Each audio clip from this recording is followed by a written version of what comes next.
আশা করি সবাই ভালো থাকবেন, সুস্থ থাকবেন, এই কামনাই করি, এই প্রত্যাশাই করি। আজকে আপনাদের সামনে যে গাছটি নিয়ে আমি হাজির হয়েছি, এই গাছটি খুবই গুরুত্বপূর্ণ একটি গাছ। এই গাছটি আপনারা নিয়মিত ব্যবহার করবেন, অর্থাৎ এই গাছটির শিকড় সুন্দর করে ধুয়ে, গাছটি সুন্দর করে ধুয়ে আপনারা যাদের মেশিন দুর্বল, গিটার দুর্বল, তাদের জন্য এই গাছটি। যারা বিয়ে করতে ভয় পাচ্ছেন তাদের জন্য এই গাছটি আপনারা সুন্দর করে ধুয়ে আপনারা নিয়মিত সেবন করবেন।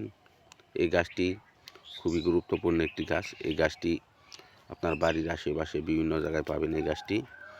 এই গাছটি আপনার স্ত্রীর সাথে 2 থেকে 3 ঘন্টা সময় দেবেন, আপনার স্ত্রী সুখ পাবে, আপনিও সুখ পাবেন।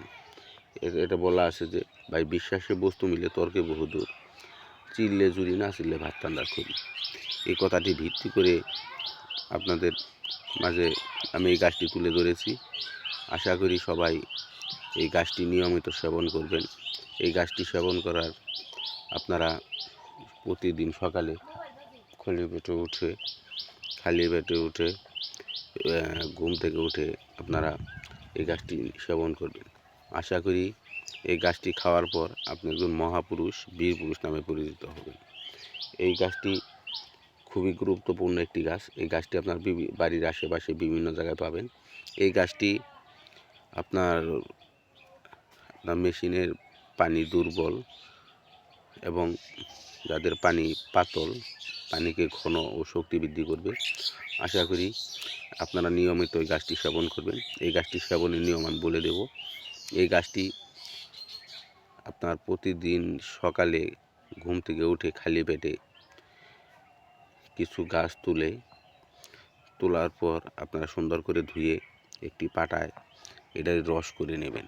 অর্থাৎ রস করার পর আপনি মধু, কালো জিরা অথবা রসুন দিয়ে এই গাছটি সেবন করবেন নিয়মিত। সেবন করার পর আপনি একজন সিংহপুরুষ নামে পরিচিত হবেন এবং মহাপুরুষ নামে পরিচিত হবেন।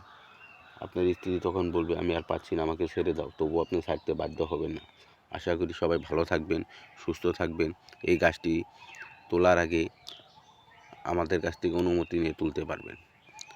আপনার গুরুজি বা উস্তাদ যদি না থাকে, আমার এই চ্যানেলটি সাবস্ক্রাইব করে দিয়ে আমার কাছ থেকে অনুমতি নিতে পারবেন। আমি অবশ্যই অনুমতি দিয়ে দেবো। আশা করি সবাই ভালো থাকবেন, সুস্থ থাকবেন, এই কামনাই করি, এই প্রত্যাশাই করি। আসসালামু আলাইকুম। আমার এই চ্যানেলটি যদি ভালো লেগে থাকে অবশ্যই সাবস্ক্রাইব করে দেবেন। ধন্যবাদ সবাইকে।